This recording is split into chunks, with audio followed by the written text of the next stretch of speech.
Good evening, and welcome to the National Press Club in what I am confident will be a very timely and informative presentation and discussion on Nikki Usher's new book, Making News at the New York Times. I'm Myron Belkind, President of the National Press Club, and I'm very pleased to introduce Professor Usher, who is an assistant professor at George Washington University School of Media and Public Affairs, where I should disclose I'm on the adjunct faculty. When I learned of Professor Usher's new book, I immediately said, and you'll verify it, I want you to come to the National Press Club to discuss it, and I'm thankful, Nikki, for your accepting our invitation. And I'm thankful to all of you for attending. We started out with one room over here with about 25 or 30 persons that filled up in a day, and so we went for an overflow room, and I'm pleased that we did so.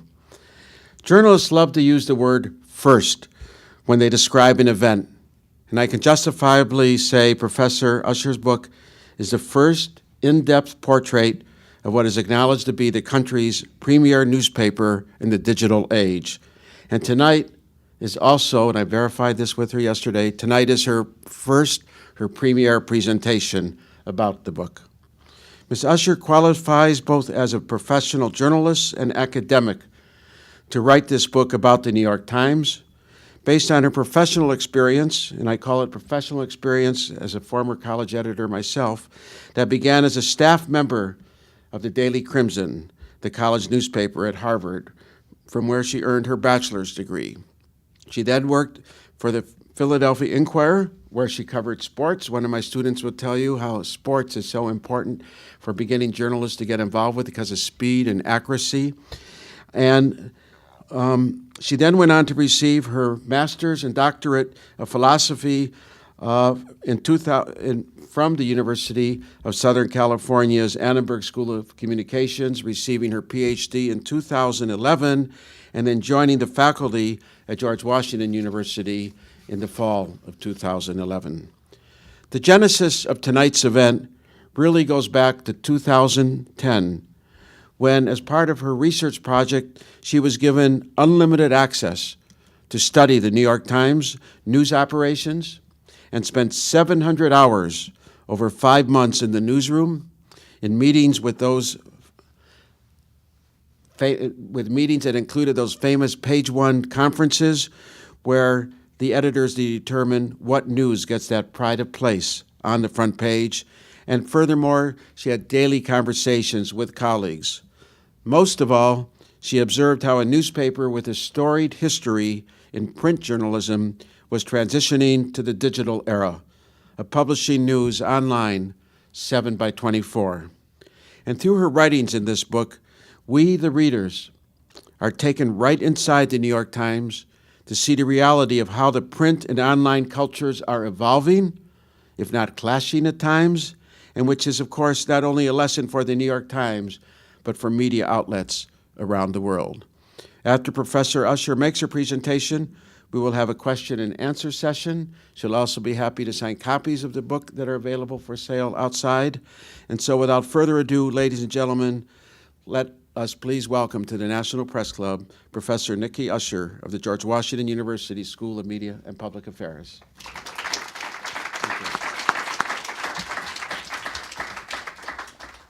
Over to you.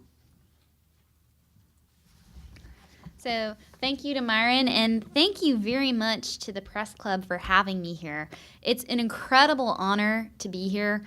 This building has had so many luminaries come and give talks here, so I feel just incredibly honored to be following in some of their footsteps. And this building alone is just an incredible testament to the power of the press. And so I'm just sort of one small part of investigating what I hope will be a legacy of looks into the future of journalism today. So my goal here is to offer a contribution into how the press is changing in the digital age.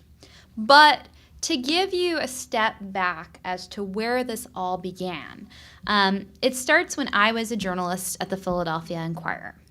And if you can maybe remember back to 2004, wireless was kind of, barely a thing. the websites for most newspapers were not something people were really regularly checking. And conversations about the decline of news hadn't really yet happened. Yet, when I was trying to go up for a promotion, I suddenly found out that the beat I had been told I could get and when everybody was really supportive of could no longer be funded. And that's when I started to get the hint that there was something really wrong with the underlying economics of news, and that there was something to this whole web thing that we were starting to hear a little bit about. And so from that, I decided maybe I should go to grad school, and, because that's the natural reaction to many people. So maybe I should go to grad school and think about this really interesting rise of the web. What is going to actually happen to journalism? So through a series of incredibly lucky and fortuitous events, I landed at the New York Times to do my research in 2010. And this is a pretty unusual thing. You really can't just walk into most newsrooms and ask to observe people day to day. It doesn't really happen. And the reason I was able to do this is I had done a number of smaller studies before at NPR, at the Christian Science Monitor, at Marketplace Public Radio. And so I had a bit of kind of a legitimacy, but still getting the New York Times to take me seriously was quite a bit of luck. And what I was able to do there was really quite fascinating. So I would sit with people as they worked over the course of a day. So I would sit next to a reporter and literally watch them spend the day from when they got into the office to when they left the office. I would listen in on their phone calls. Sometimes they would take me to source meetings.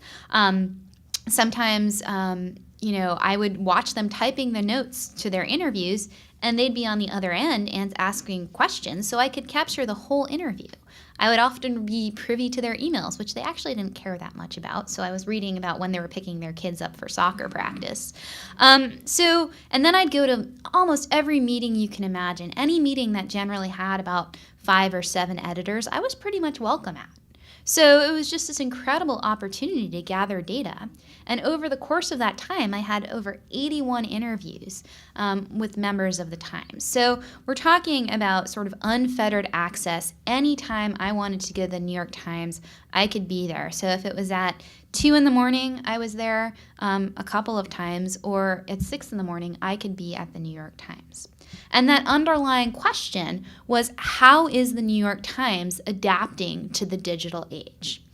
And one of the things that we need to start with is the actual context for journalism. And many of us who are in journalism know the story of where news is at today. For those of us not in journalism, you may not be as familiar with this, but news is facing a really serious economic challenge to survival, particularly newspapers. People are not subscribing to the print edition, which means that the main source of income for news organizations is really declining. Advertising, as a result, is also going down, both in the amount of advertisers subscribing to print, because if you can get an email from Macy's directly to your email, why should Macy's bother putting an ad in the New York Times, right? So there's a lot of advertising decline, circulation decline, and more people are going to the web. So there's this really difficult situation that newsrooms are facing in terms of their economic survival. So people at some points had predicted that the New York Times would only live for another 6 months at various moments in its fluctuation of stock prices. So we're talking about a really critical time for the New York Times as a paper. So a few weeks ago, and I think what really grounds my report and my book in the current conversation is the New York Times had this report leaked. And this report was called the Innovation Report. And what this report outlined was basically just how badly the New York Times was doing in terms of meeting the digital age. It talked about the reliance on print. It talked about the failure to capitalize on audiences in an internet way. It talked about branding problems. And everything in that report, I am happy to say, is actually in my book. So I'm pretty proud of that, even though it doesn't look that great for the Times. So I think the best place to really start in terms of just a metaphor is to look at the Times building itself. I'm a really big fan of architecture and symbols. And if you look at this picture that I have on the cover of my book, you see this gleaming glass building. It's designed by a famous architect, Renzo Piano. It's 52 stories high. It was built from the ground up, which is pretty rare for a building in New York City at this point in time. And in 2007, this would mark the very first time that web and print would come together and work in the same building. So it was an incredible testament, and it is an incredible testament to faith in the future of the New York Times. But there's another question, which is this some element of hubris, right? How much of this metaphor is actually something that is true? So I want to start with the relationship between print and web because I think it's some of the most telling stuff about how the New York Times is meeting this challenge. The report that came out just a few weeks ago said quite plainly the New York Times is stuck in print. And that's largely what I found. And if you're at the New York Times, you see how much that institution is tied into the rhythms of the daily print paper. So editors will meet at 10 and at 4 o'clock. The most important editors go to this page one meeting, which is in this room that has a circular oval table. It's a wood table, very sort of like formidable table. There are about 40 seats there, and the most important people sit around the circle, and then the less important people sort of sit on the peripheries, which is kind of fascinating. And in these meetings, which last a half hour long, sometimes even longer, there's debate and discussion about what are the most important stories of the day. And at one point during my research, there was an essay penned about these page one meetings, which literally said, from the Times words, the 11 men and 7 women get together to decide the 5 most important stories for the world to know, which is kind of a pretty impressive claim. But this is really what the New York Times thinks it's doing as far as deciding these print stories. This is how much it is anchored in making this final statement about what's important. So that's where it is sort of culturally as an institution. But it also gets manifest in how reporters judge themselves. So I was at the Times last week, and one of my good friends was totally excited because she had just gotten a page one story. It was the first thing she wanted to show me because I hadn't gotten the Sunday paper. So we walk over to the section of the newsroom where all the newspapers are stacked from that week, and there's actually a little sign that says, "Pick up your copy of knowledge," which I kind of love. And she rips it out and she says, "Look, that's a page one story. I'm doing so well here." Right? And that's the measure of success, is this page one story. And that's what gets rewarded in terms of the institutional structure of the Times. And I think that this makes sense because I challenge you to remember the last time you asked anybody, "Oh, did you see that story on the homepage of the Times?" And I'm guessing that you probably haven't done this particularly often. You might say, "I saw this story on Facebook." You might say, "I saw this story on the web." But you generally don't think of saying the most important story as something that you saw on the homepage. Whereas when you think of the most important story of that day, you think about that A1 story, that page one story that you saw in the Times. So culturally, it makes a lot of sense to focus on print. On the other hand, right, the New York Times has one of the best websites in the world, one of the most trafficked newspaper websites in the world. 31 million people are going to that website every month. 80 million people are going to that homepage every single year. So this is a tremendous amount of energy that has to be devoted to the webpage. So what's interesting is that this website goes according to an entirely different rhythm than the homepage. And I think what's most interesting is to watch how that homepage works. So there's literally one guy who's there deciding what that homepage, and if you want to just pull up the New York Times homepage right now so I can show what I mean by some of this. let's just pull this up.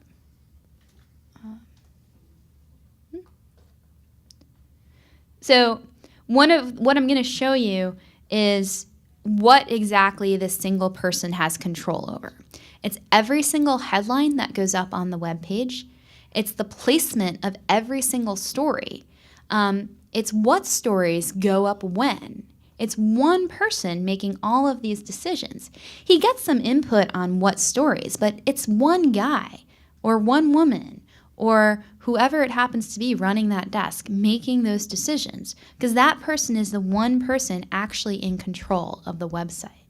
So when you have this page one meeting of, sometimes up to 40 people talking about stories, and you imagine one person making these decisions, it's a truly fascinating difference. The other thing that's happening is that it's moving according to warp speed.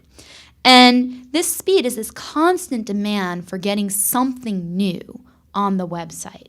So the belief is that if you get something new on the website, people will keep coming back. If you put something up at 9 o'clock and then you put something new up at 10 o'clock, maybe people will come back and check again. There's also this fear that if you don't keep putting up new news, the New York Times isn't going to be relevant anymore. So there's this quest to constantly remain relevant. And the way that this manifests itself is that sometimes you get really, if we can just get that up, it would be really helpful. Okay, so here's just sort of an example of what the homepage editor might do. So one morning when I was watching him, he's really interested in conspiracy theories. So at the beginning of the day, he put up an op-ed that was about conspiracy theory because he thought that was interesting. Later in the day, he found a book review that caught his fancy, so he put that up. He asked a friend what a good sports story might be, put that up. And throughout the day, he was constantly changing this story over here. Then constantly changing this story over here. My guess is that this story has been updated and it will continue to be updated throughout the night. So this pace has slowed down somewhat, but I will get to sort of the strategic changes in just a second. But this guy is deciding what that headline is going to be. One person, right? So it's it's moving really quickly. And one of my favorite examples of this, there's a lot of conversation over IM at the Times. And so I'm watching the business web editor one day, which is where I usually spend a lot of time when I didn't have anybody else to pay attention to because this guy just didn't care if I was there. And he sent a note with some obscure name and has resigned to the homepage editor. Homepage editor says, "Who is this?" Business editor says, Fed member of the Fed board. Homepage editor says, "Great, getting it on the webpage now." What's fascinating about this is that the homepage editor didn't even know who the person was and was putting it up on the homepage anyway. So I think that really speaks to just how present this demand for speed really is. So there is a debate right now about how quickly you should actually be moving on the homepage. So you'll find many metropolitan newspapers constantly changing stuff. The New York Times has slowed down. And when I went to The Guardian and asked them about this, they actually said the New York Times was making a really critical mistake. And the jury is still out, and a lot more research needs to be done about whether this is a good strategy. And so I think the fact that The Guardian, the UK's biggest newspaper in terms of its most prominent web traffic, is saying that this is a bad idea is probably something the Times should think about. The other thing that's interesting about this web conversation is just how little strategy there is in the page one meetings. So there's no conversation about the web in these page one meetings. Somebody will get up and they'll tell you what's actually going to be on the page, but there's no conversation. Is this a good story to put on the web page? When should we put it up? Is this something that our readers care about? There's no planning of what might be interesting to people. And I know this to still be the case because when the report came out just a few weeks ago, it was validated that this lack of conversation was still happening. So there's no real strategy from a minute-by-minute level, and then there's no higher-level strategy with input from the most important editors at the Times. So, and I guess finally to this web point, the speed of the website matters to you. And part of that is because when you put up a story really quickly that's very important, and then an hour later it's gone, what that means is you might not have seen that very important story. So if there's news about a major corporation doing something wrong and you don't pay attention to that corporation, hopefully other news organizations will notice it and make a case about it. But what if it's something smaller? Somebody capturing something about wrongdoing that's still essential and something that you should know about. But it's not something that stays on the webpage very long. There's a real danger about not being able to capture that kind of attention from the public and keeping you aware when things go really quickly. There's also a side of this is what happens to the reporter. And we have some reporters here who can probably speak to some of the difficulties that they face in this immediate environment. But what happens is you can actually compromise accuracy. One of the things I found, so in a breaking news situation, there's a lot of breaking news you can actually predict. So something like a jobs report, you know that's going to come out. Something like a particular release from a science or drug company, you know that's going to come out. So you can basically pre-write a story before that news actually comes out, and all you need to do is plug in a couple of numbers. So one of the things I watched was the breaking out of the jobs report or the unemployment numbers. These come out at the beginning of every month, the first Friday, and somebody had actually, and the reporter had actually written a story, one that was good, one that was bad, and the numbers were ready to fill in, and then there was the obligatory, as the reporter pointed out to me, quote from an unemployed person, right? These stories are ready to go. And when the numbers came out, they plopped the numbers in right at 8 o'clock in the morning. Is it 8:30 or 8 o'clock? I'm trying to remember. 8:30 in the morning. They plopped the numbers out. And for 2 hours, as they were updating the story, they had actually read the numbers as negative instead of actually something being positive. It took another reporter coming in, the reporter who would eventually write the story, to step back and say, this is actually something good that's happening. Unemployment is improving. So for 2 hours, the New York Times had the story wrong. At perhaps the most important time, the story was wrong on its homepage because it was going so fast. And over the course of that day, that story would be updated 7 times. And at the end of that day, that story would be updated one more time for a magazine-style story, a second-day story, that would be the takeout and the analysis. So the reporter was writing all these incremental updates. Then the reporter would write some thoughtful take-back. That thoughtful takeout would appear in the print newspaper, but you might never actually see that if you're monitoring what's online.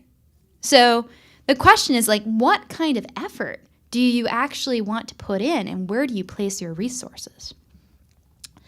The other way that this kind of speed comes into, and I think that this is a really important concern, right? In a time where resources are getting more limited, is this a kind of attention that you want your reporters to be playing? And are these demands and is accuracy going to be compromised? The other thing we start to see a lot of with the speed of online is questions of competition.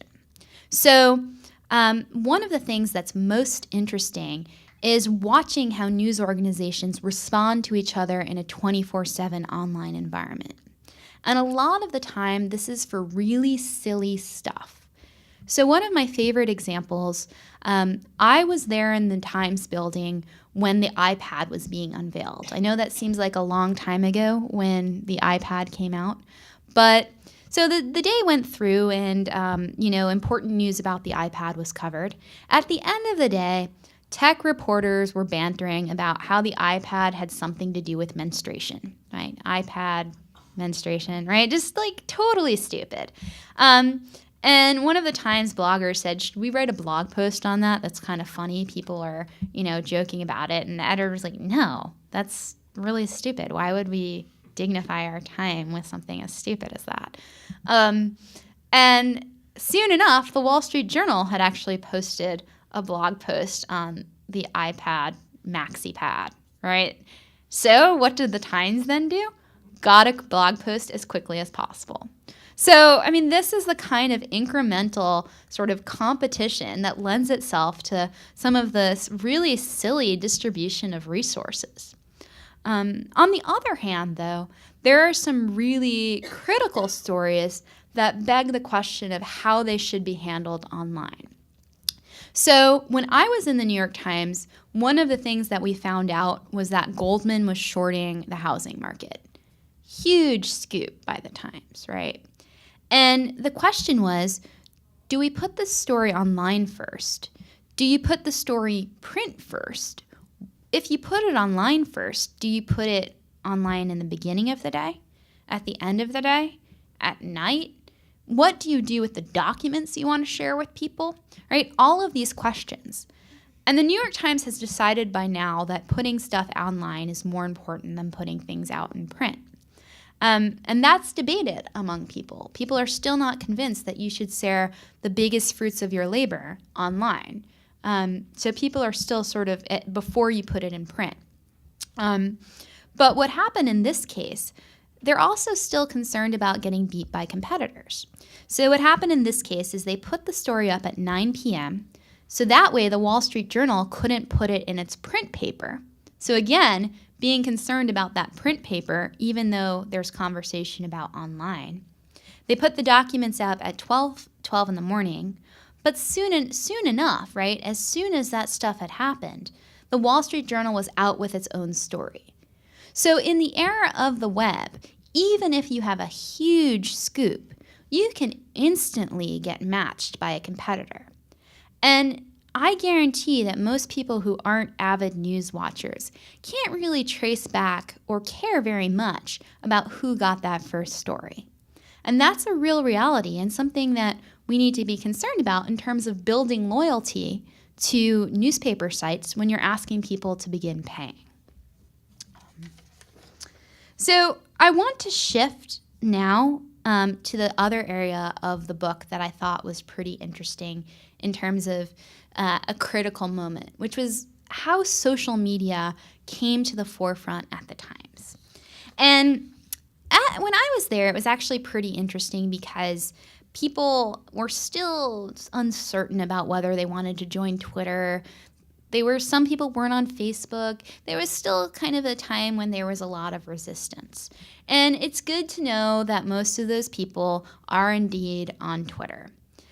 But I think there's still a lot of confusion about how you can do the main tasks that these sorts of social media are good for. And I break them down into branding, reporting, and distribution.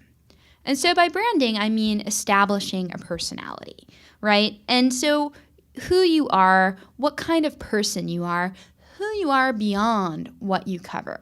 So Brian Stelter, a former New York Times reporter, tweeted a lot about his movie preferences and even set up a separate Twitter feed to talk about his weight loss.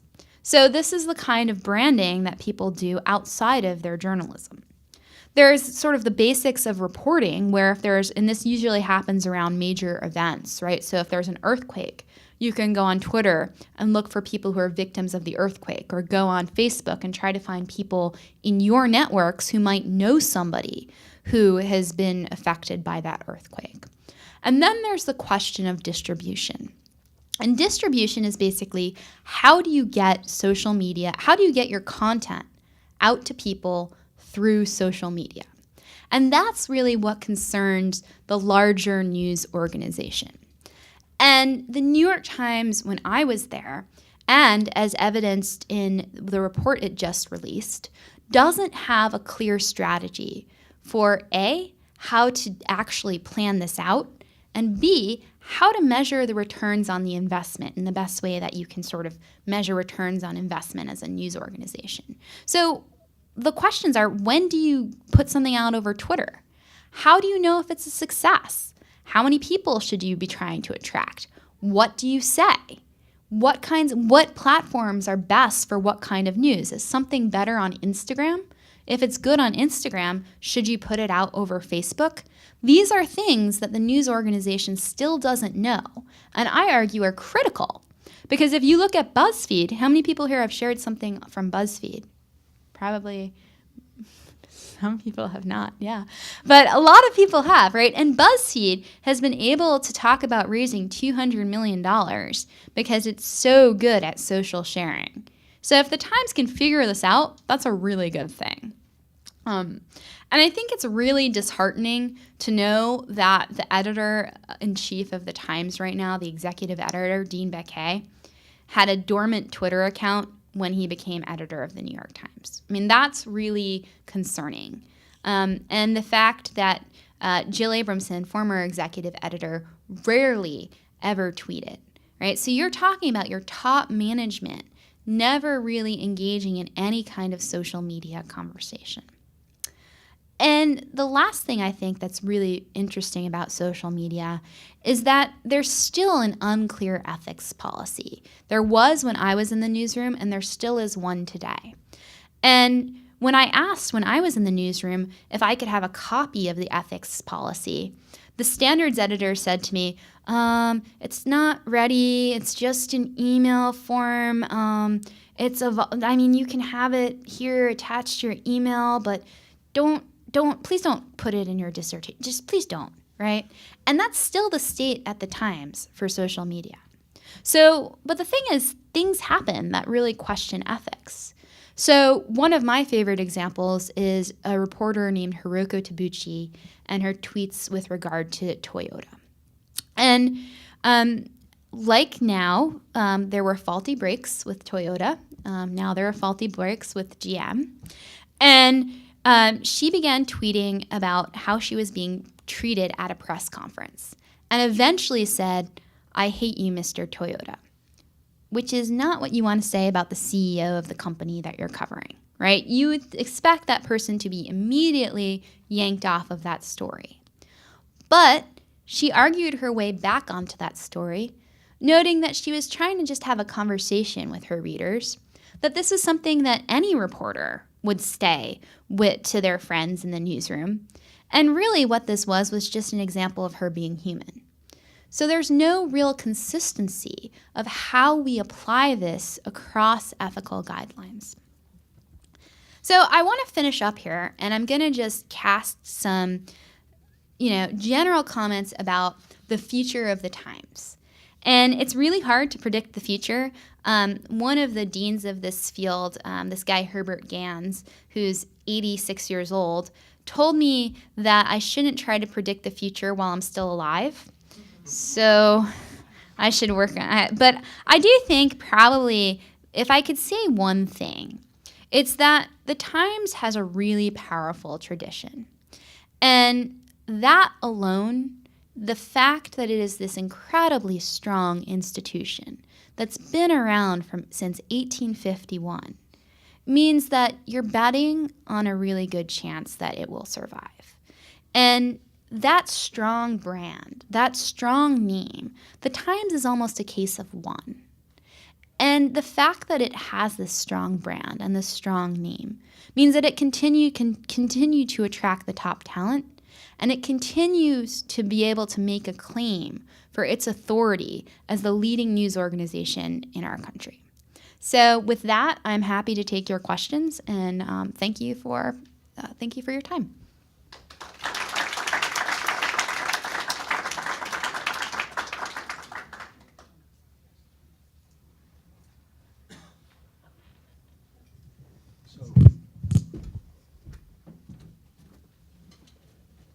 Thank you, Professor Usher.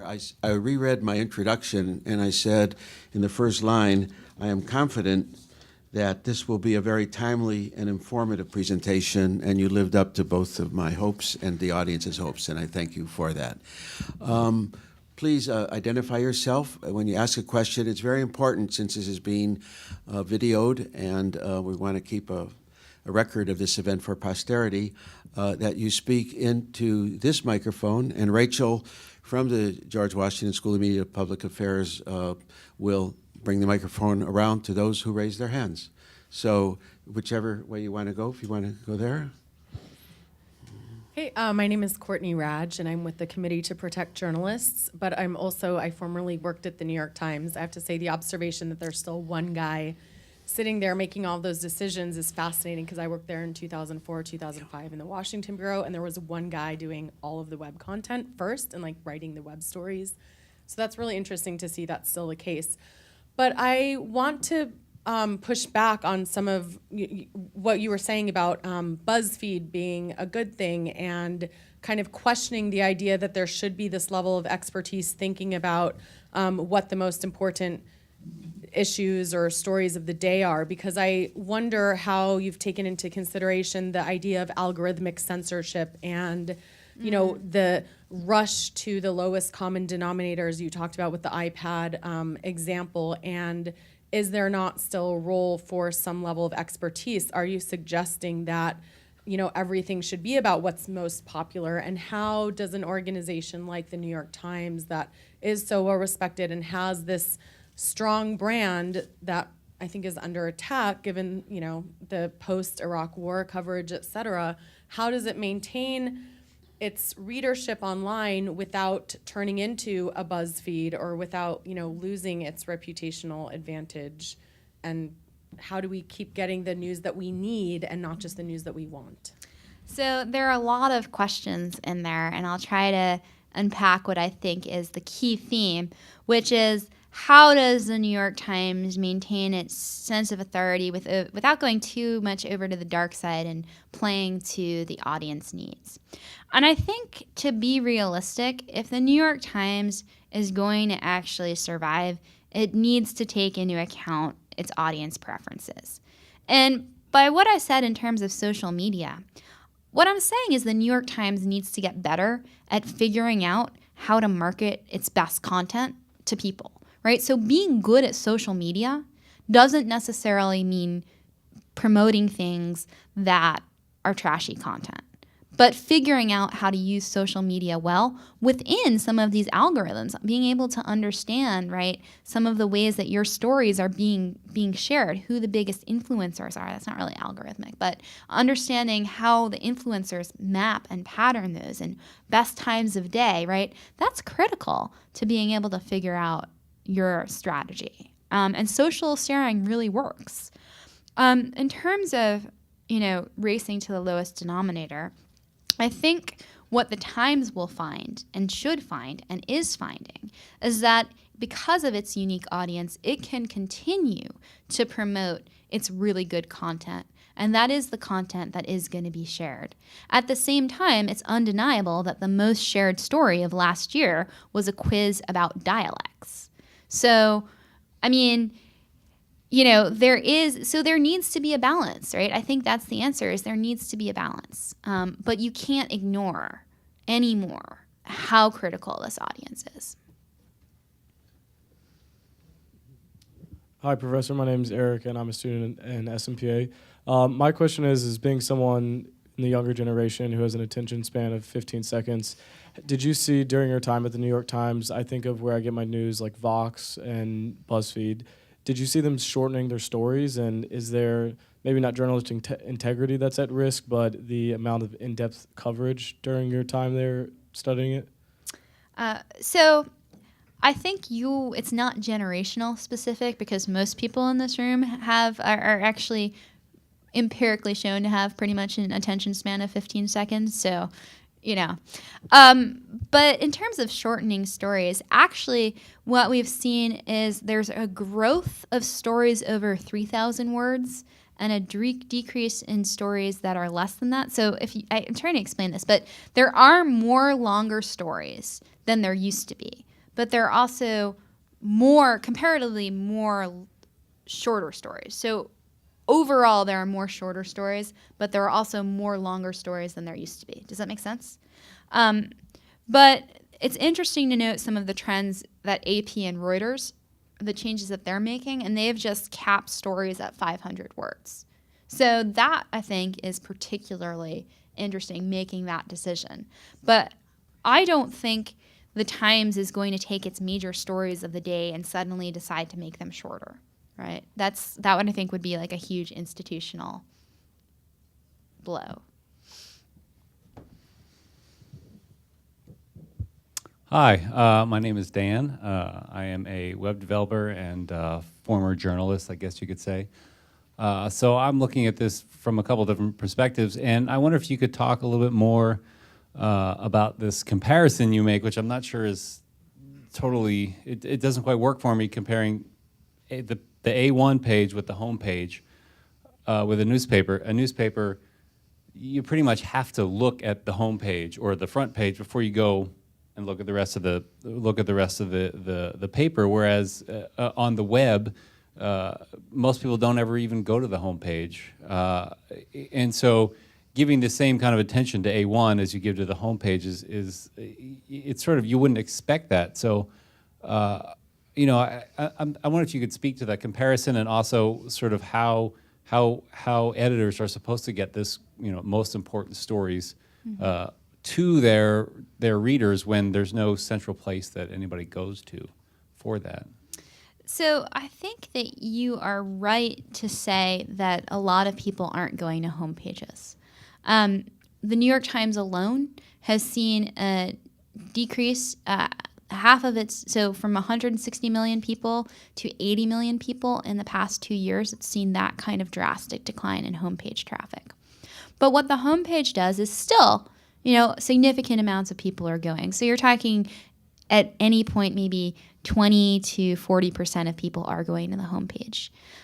But by having some sort of strategic conversation about what goes on the homepage, even if nobody goes there, that means that you're signaling within the organization what stories are most important to promote, right? So if you have decided what your most important web stories are going to be, you've moved beyond those 5 stories that you've promoted on your front page. And instead, you're talking more broadly about what stories are going to work well on the web.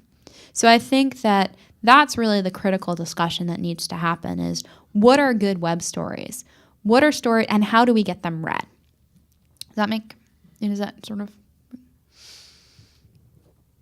Hi, I'm John Lipman. Question about the dynamic between the senior editors at the morning and evening meeting and the lone representative of the website at the meeting.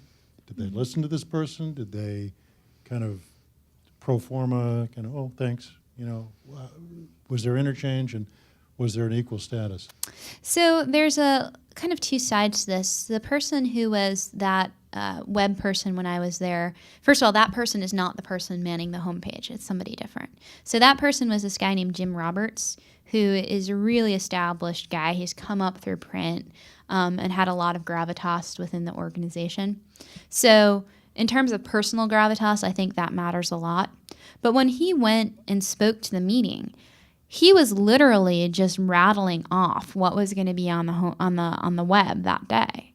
So it wasn't like there was any kind of interchange. I think everybody in that meeting knew the web was important. The web was on this huge screen in front of them. But whether or not they actually engaged with what was going to be there was really minimal. I was in one page 1 meeting where an editor brought up a story coming on the website. So, somebody. Hi, I'm Janessa Jackson. I'm actually a grad student with SMPA. I was just wondering if you had any interactions with the Times video production department, because I feel like that's a big section for websites going online. Is I know the Atlantic has a good one. New York Times is also with their OpDoc section. So I was just wondering if you could speak on that. So actually, a third of my book focuses on multimedia and interactive content. So that's actually a big part of what I talk about. And there's a lot of tension between people who know how to do video really, really well and know the value that video can add to a user's web experience, and the people who are writing the rest of the story. There aren't that many stories that stand alone as video stories at the Times. It's usually an accompanying with another story. So if you think about what that means to a reporter, interviewing somebody for video is really different than interviewing somebody for a print story. A lot of people don't want to talk to you and be videotaped or be on video. And so when you're starting to coordinate something with a video production, you're talking about maybe multiple interviews, you're talking about coordinating other people's schedules. So you're talking about actually just beyond just the format and organizational kind of mass. So that's something a lot of people don't think about. They think about how great it would be to improve a website with video. But what they don't think about is like the real organizational workflow issues.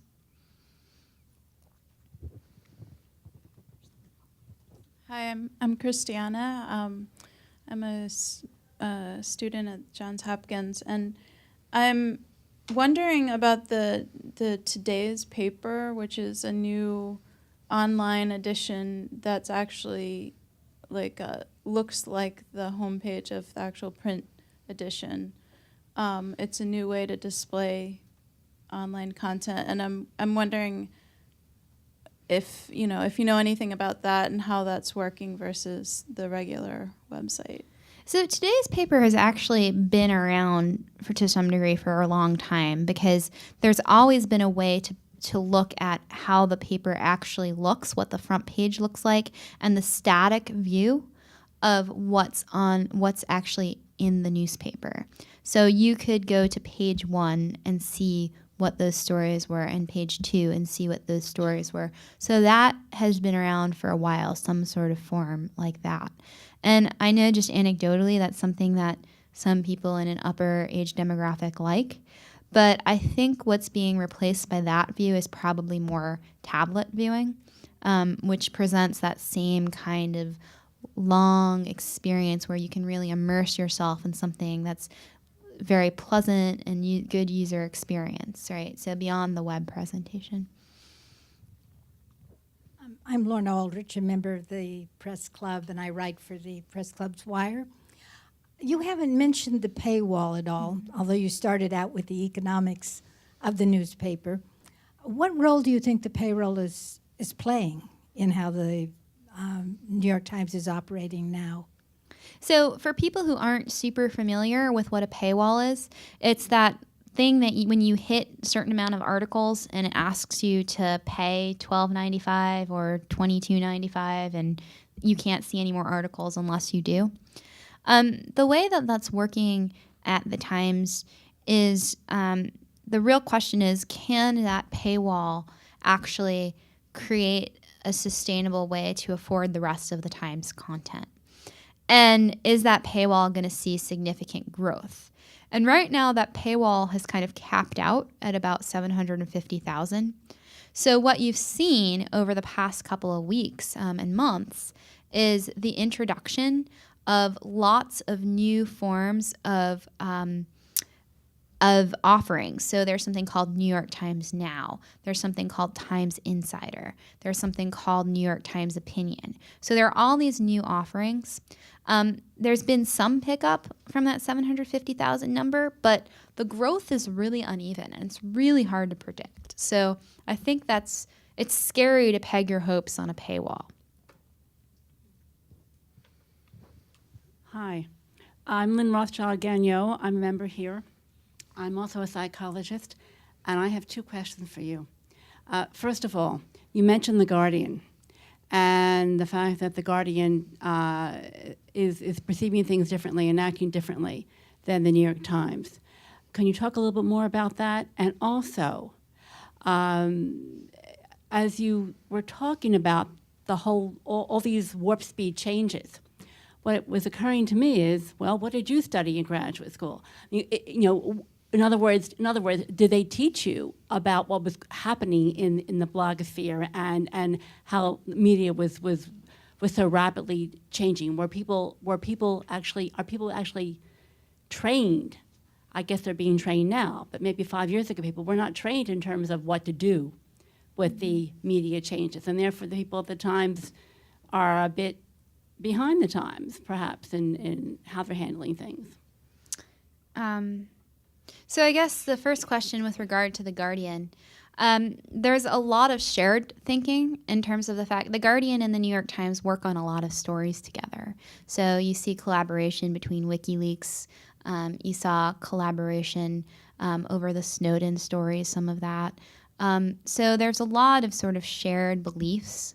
But The Guardian, I think, wants to keep its website free.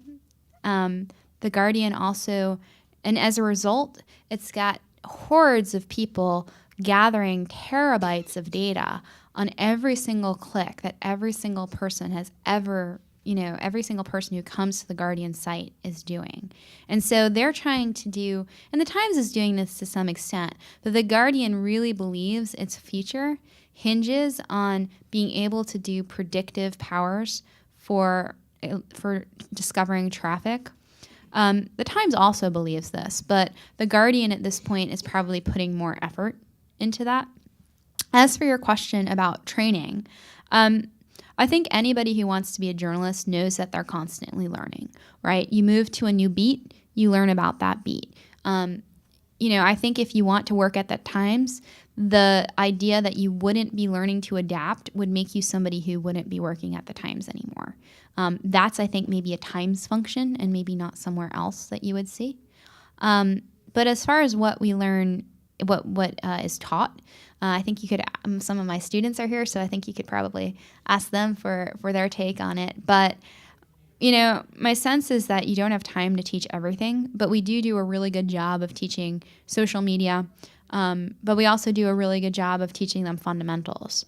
And, too often people worry about the speed, but they don't actually care about whether people know how to write. So I think that's probably more important than, making sure somebody can keep up with a rapidly changing web page. There's no time for investigation. Or confirmation and accuracy.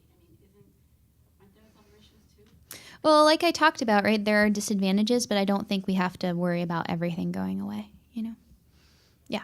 Lee Powell with the Washington Post. How much discussion, when you were just sitting there with people in meetings, did money come into play in terms of what to cover and how to cover? I can speak from personal experience.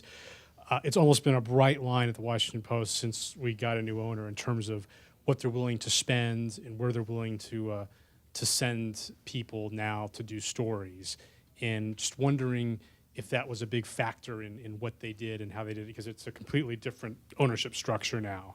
Mm-hmm. One of my favorite things about the Times is that nobody ever talked about whether something costs anything. It was fascinating, right? So I have this I remember specifically one of my favorite moments reflecting this was I was with one of these reporters and he's like, I got to book my ticket, so I'm just going to book it. Oh, maybe I should tell somebody I'm going to take this trip. Right? Like there was no like, am I going to be allowed to take this trip? It was like, oh, of course I'm going to take this trip. Did it mean reporters were still traveling first class as they did maybe, 15, 20 years ago? No. But, or did it mean they weren't looking on orbits? Did it mean they weren't using sort of like the Times travel agent to do stuff for them? No, they were like bargain hunting on their own. But this idea that you couldn't spend money to do things. And also the thing that was really interesting is that nobody ever talked about the news in crisis, right? They thought that was a really boring kind of conversation. You didn't see a lot of doldrums talking. And I think that that's really distinct from other newsrooms I've been to. Like you go to the Des Moines Register, people are really sad. Not all the time, but, this newsroom has moved from its headquarters that it's been at since 1917 to like a generic office building and lost all of its history. People are like aware that there's a serious problem, right? Whereas at the Times, like people are just sort of like, people ask me at dinner parties and, I just say that, it's a question that is for the industry, but it's not something I really think too much about. And I actually have that quote in my book, so. Yeah, I don't know, Matt? Get that. Hi, I'm Matt, a former journalist and proud former colleague of Professor Usher. My question for you is about a little bit along the lines of what you're talking about with social media. One thing that I see a lot is that in my feeds and such, I don't see a whole lot of New York Times articles being shared. A lot of what I see being shared is a lot of the online-only publications, these publications that aren't tied to a print publication, especially right now, all these explanatory journalism sites that are kind of exploding, and I'm curious what you kind of think for the New York Times, the kind of twin problem of having Nate Silver get away, even though 538 might be a little boring so far, and the kind of what seemed to be a little bit of a flop of the New York Times version, the upshot, which doesn't seem to be getting a lot of traction. I'm curious what you think, how you think the New York Times is adopting to an online-only type of content stream as opposed to what they're kind of creating for both and how that affects their problems with social media. So I think that somebody like you, Matt, are in sort of a really interesting space in that you're sort of an early adopter, right? I don't know how many people in the general population are really getting online-only publications as their primary source of content, right? You're one of these people who was a journalist, you know sort of the news sites. But if I were to poll a group of some of my friends who are here and ask them if they were reading Vox, they would probably tell you that they've maybe not heard of it, right? So that's actually, I think, a really interesting point. One of the things we know, and my colleague Matt Heineman has studied this, is that big sites stay relatively stable. Their traffic stays relatively stable. And so from that, my guess is that that traffic will continue to stay stable. I don't know. I can't tell you whether that's something that's being contributed through social media. But brands have a lot of staying power, particularly these big sites and these big names. But I think it's a real question for the Times. How do they promote themselves in a really smart, engaging way through social media? And until recently, I believe I've been questioned on this, and it's been some sort of debate between me and the guys at Neiman Lab, so I can't be perfectly straight on this. But for a while, the New York Times Twitter was a bot, right? It was managed by a robot. And so having a robot manage your social media isn't doing a lot of conversation. So,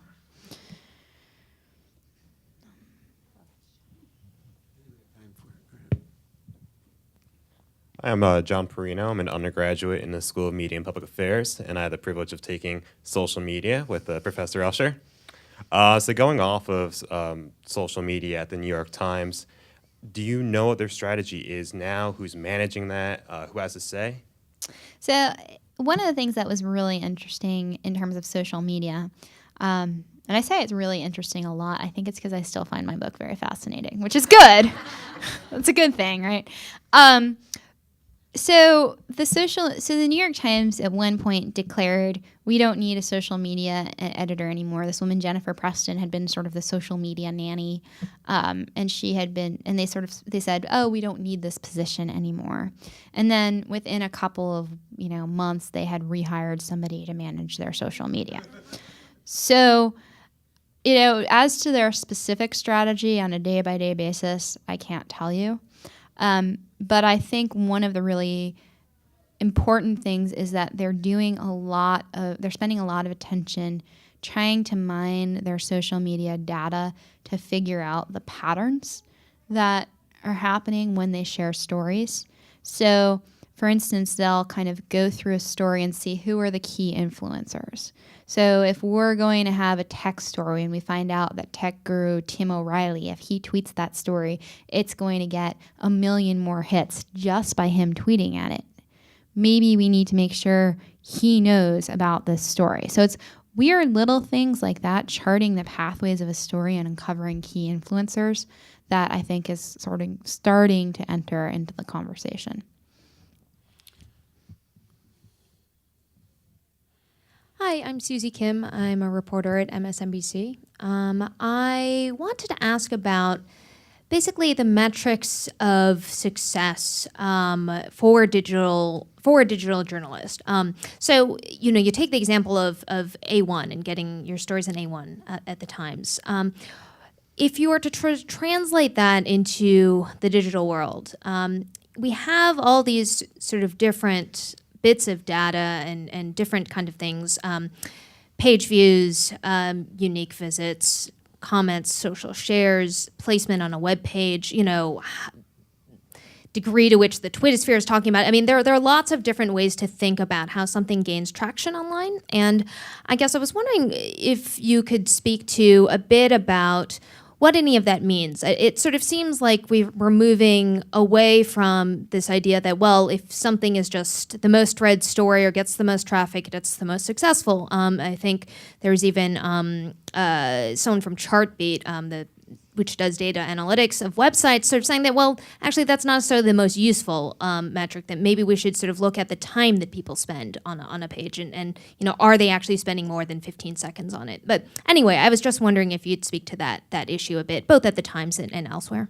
So for people who are not familiar with these web analytics kind of conversations, what these measures are essentially some of the things that Susie outlines, which is user behavior online and how people are actually responding to the content that they see.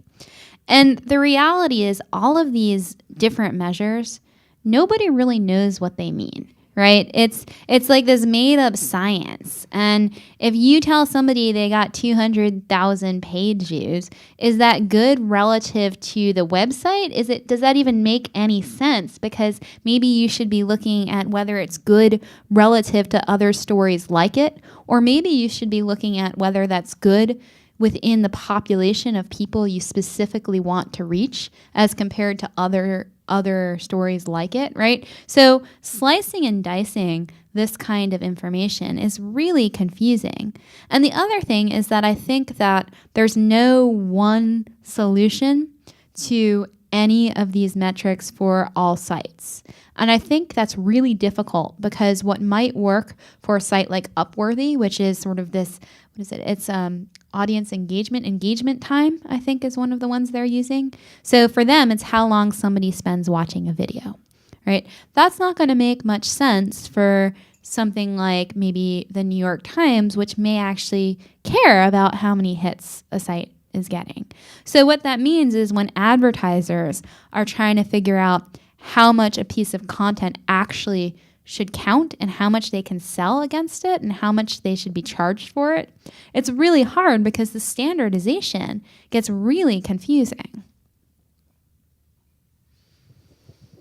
I think we have time for, go ahead, sure. How many more want to ask questions? I don't want to. Okay, why don't we, 1, 2, 3, and then, very good. Hi, my name is Elizabeth Coe. I'm a student at Brown University, and I'm assisting the investigations team at the Washington Post this summer. I wanted to ask you about the news today that the New York Times is retiring its breaking news blog, The Lead.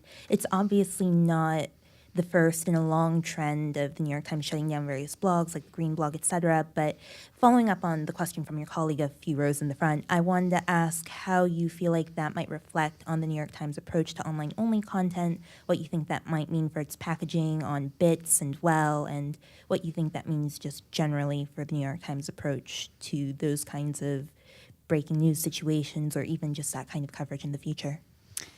One of the stats that was quoted to me once was that the New York Times has over 80 blogs, which is a tremendous amount of blogs for a single news site. And I doubt that any one reader ever goes to 80 of those blogs, much less 5. So, retiring any specific blog is going to have its fans and detractors and bits of sadness.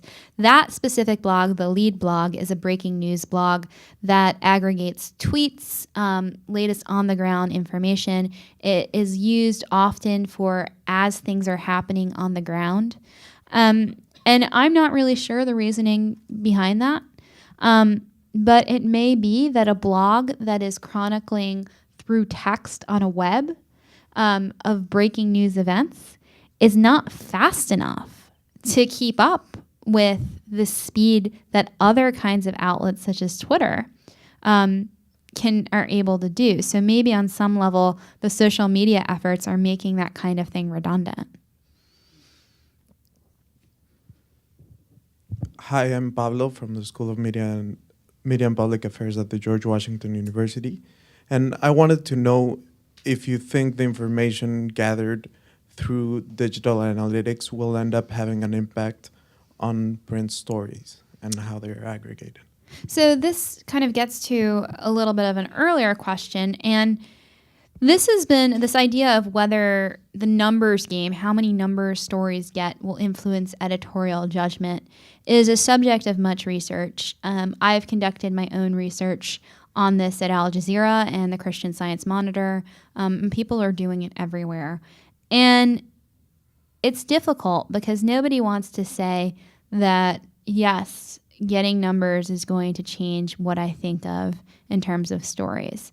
But I have some interesting tales. At the Des Moines Register, I was with a couple of reporters who were saying, yes, I choose what to write based on how many readers I'm going to get.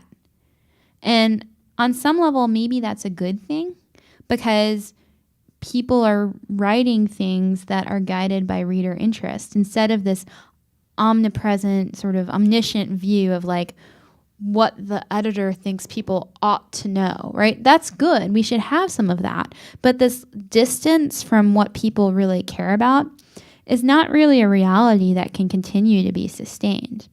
But this question of how far do we go is really difficult. So I think audience metrics can really help us know more about the kinds of things our audience wants.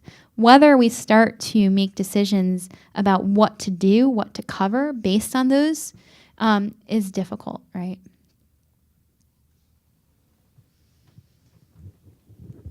Hi, my name is Juliet. I'm also a student at SMPA. And earlier you mentioned about how even if one newspaper has a scoop, it's so easy for another one to just pick it right off the internet. And I was wondering what you think that this is doing to the competitive environment in journalism, especially online.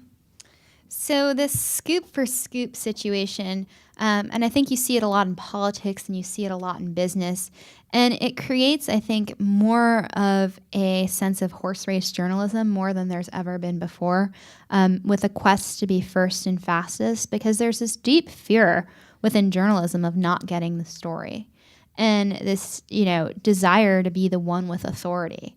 And for journalists who are competing in an environment where you can get literally anything, anywhere, at any time, right?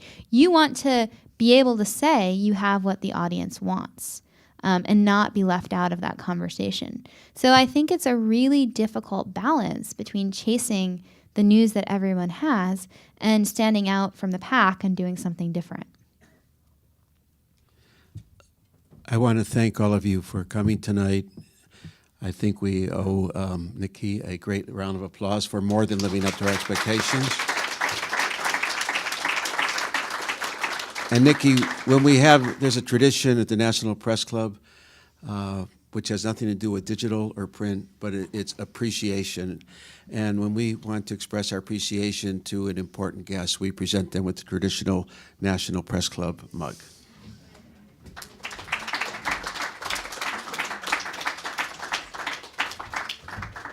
Nikki, when I go by your office, I expect to see that mug there. Thank you all for coming. We're very appreciative. Thank you.